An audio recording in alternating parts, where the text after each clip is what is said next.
이 시간은 마태복음 시간입니다. 마태복음 9장 32절부터 38절까지 오늘은 함께 공부하겠습니다. 저희가 나아갈 때에 귀신 들려 벙어리 된 자를 예수께 데려오니 그랬습니다. 저희가가 아우토스입니다. 자신, 우리 자신. 귀신 들려가 다이모니 조마이입니다. 악마에 의해 괴롭힘 당하다 사로잡히다. 벙어리 된 그것은 코포스입니다. 듣는 것, 말하는 것에 둔한.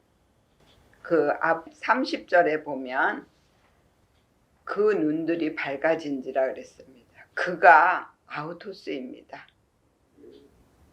그 밝아졌다라는 것이 역전을 이루게 하는 영적 말씀을 밝히 알아차릴 수가 있게 된 것입니다. 그래서 영적인 눈이 떠졌어요. 그들이 율법주의적인 믿음으로 나아갈 때는 그 마귀가 이끄는 대로 살았었습니다.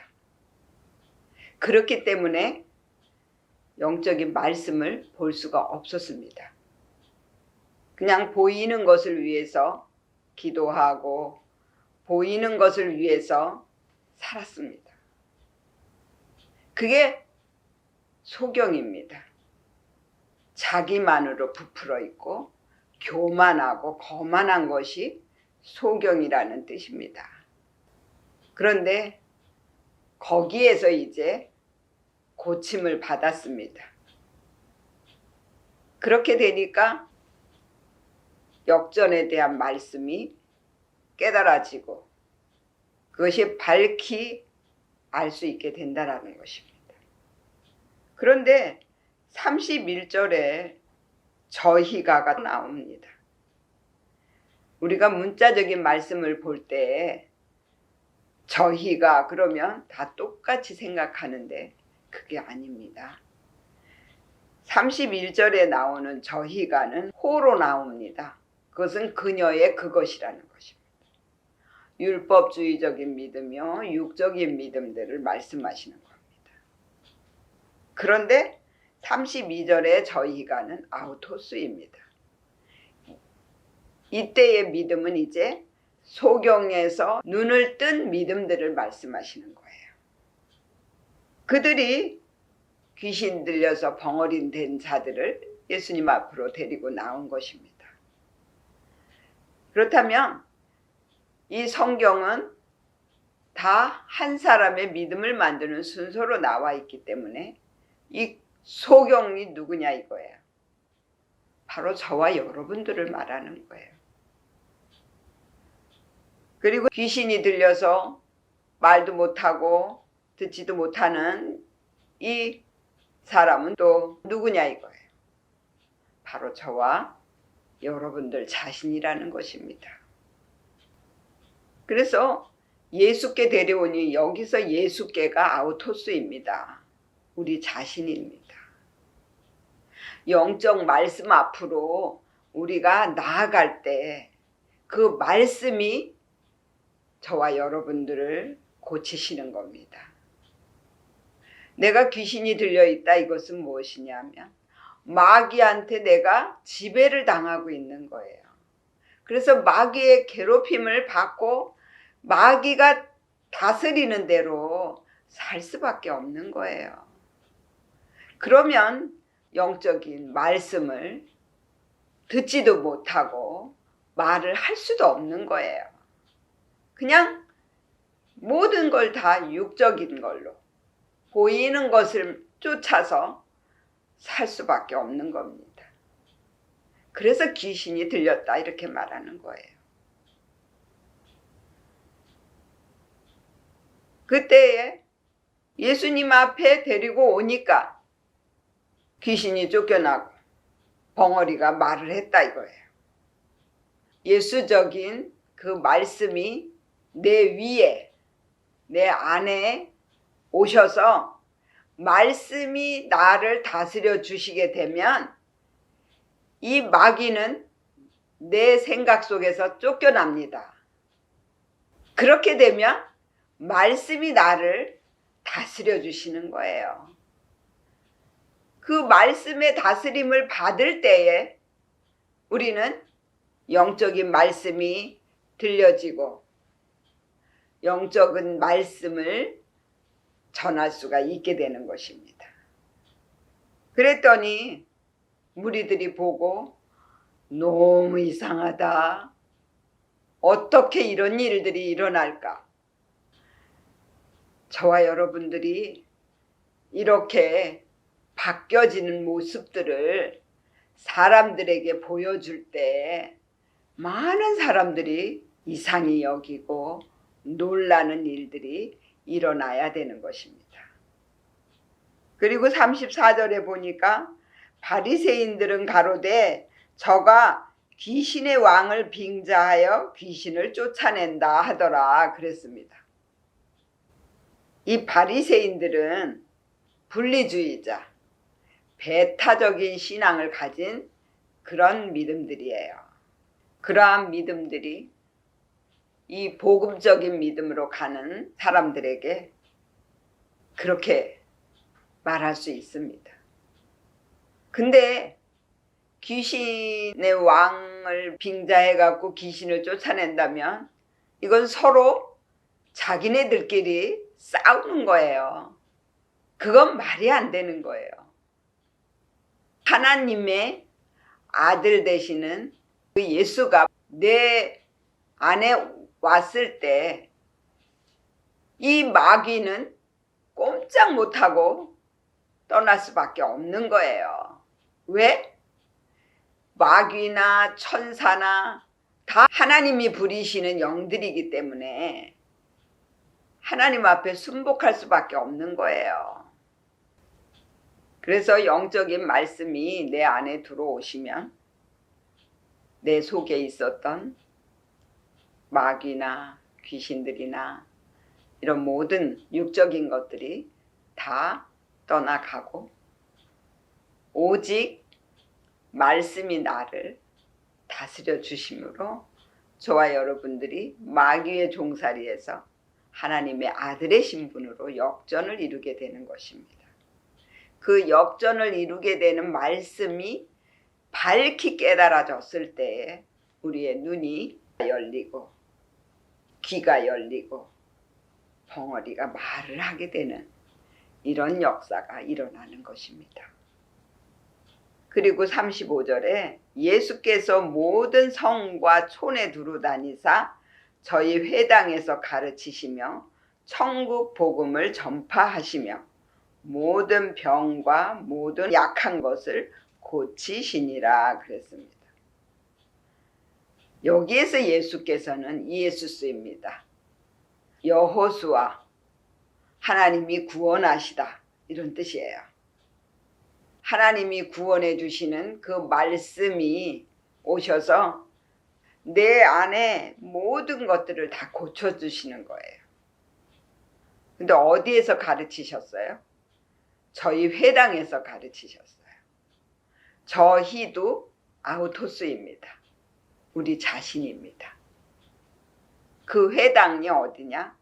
유대인의 회당, 기독교인의 교회, 거기에서 가르친다라는 거예요. 그래서 보이는 교회에서 영적 복음을 가르쳐야만이 그것을 배우고 확신하고 배운 그 말씀을 적용해서 삶에서 제사를 드리고 삶에서 십자가를 지고 삶에서 마귀를 이길 수 있는 그런 믿음으로 자라날 수 있게 되는 것입니다. 그리고 예수님이 오셔서 무엇을 전파하셨어요? 천국 복음을 전파하셨어요. 이 마태복음의 주제는 우리가 다 왕같은 제사장적인 믿음이 되어서 마음의 천국을 이루게 하는 것이 주제입니다. 그래서 그 천국 복음을 전파하시는 것이 바로 마태복음입니다. 그래서 천국이라는 단어는 마태복음에만 나온다고 말씀을 드렸습니다. 그래서 이 복음이 무엇이냐? 복된 소식이란 말입니다. 근데 내 마음의 천국을 이루기 위해서는 내가 무엇을 어떻게 해야 되냐 이거예요. 그것을 알려주시려고 오신 분이 바로 예수예요. 마음의 천국을 이루기 위해서는 내가 하겠다고 짊어졌던 것들을 다 하나님께 맡기면 됩니다. 그런데 지금까지 하나님께 맡기지를 못하고 그 짐을 다 내가 짊어지고 가려고 했기 때문에 지옥을 살았던 거예요. 근데 예수님의 말씀이 오셔서 너희 수고하고 무거운 짐진 자들아 다 내게로 오라. 내가 너희를 쉬게 하리라. 그 복음이 뭐예요? 너희는 할 수 없으니 다 내게 맡겨라. 그래야면 내가 너희를 평안하게 해주고 네 마음에 천국이 이루어질 수 있도록 만들어 주겠다는 거예요. 그 방법을 알려주시고 그것을 많은 사람들에게 전파하시는 거예요.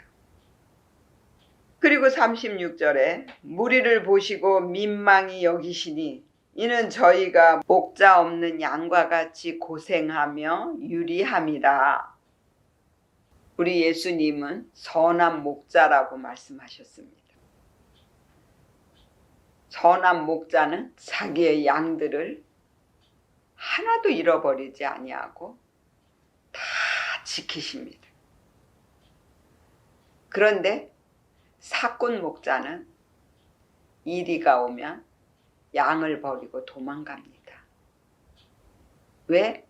자기만 살겠다고 하는 거예요. 지금도 많은 지도자들이 있지만은 정말 선한 목자가 있는지 우리들이 영의 눈을 뜨고 잘 살피고 그 목자를 잘 찾아야 됩니다.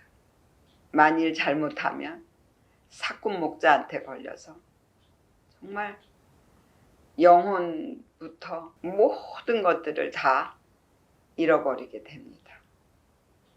그래서 이 복음으로 들어오면 육체의 고난에서 건짐을 받고 마음의 평안을 얻고 자기를 이기고 삶에서 늘 승리하게 되는데 그것을 가르쳐주는 목자가 없다라는 것입니다.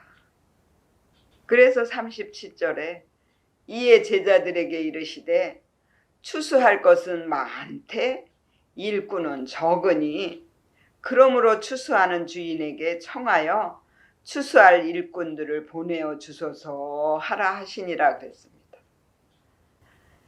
지금 추수할 것이 많이 있습니다. 율법주의적인 믿음에 매여서 자기가 율법을 지키겠다고 자기가 의롭게 살겠다고 애를 쓰면서 고생을 하고 그렇게 고난을 받는 영혼들이 너무나 많이 있다라는 거예요. 그 영혼들을 끌어내서 영적인 이 말씀 앞으로 돌아오게 해서 그들이 이 복음으로 말미암아 자기 마음 안에 있는 육의 욕심들을 다 하나님 앞에 빼드리고 하나님의 성품으로 변화가 되어서 그들이 다 하나님의 아들의 신분으로 역전을 이루게 될 수 있도록 이렇게 가르쳐야 된다는 거예요. 그래서 여기에서 일꾼이 뭐냐면 엘가 테스인데요. 교사, 일꾼, 교사를 말하는 거예요. 영적인 말씀을 가르치는 일꾼을 보내달라고 청하라는 거예요. 저와 여러분들 이제 소경에서 눈을 뜨고 귀머거리에서 고침을 받고 영적인 말씀을 전하지 못하는 벙어리에서 고침을 받아서 우리 모두가 다 복음을 전하는 교사요 일꾼의 믿음이 되시기를 예수의 이름으로 축원을 드립니다. 아멘. 기도하겠습니다.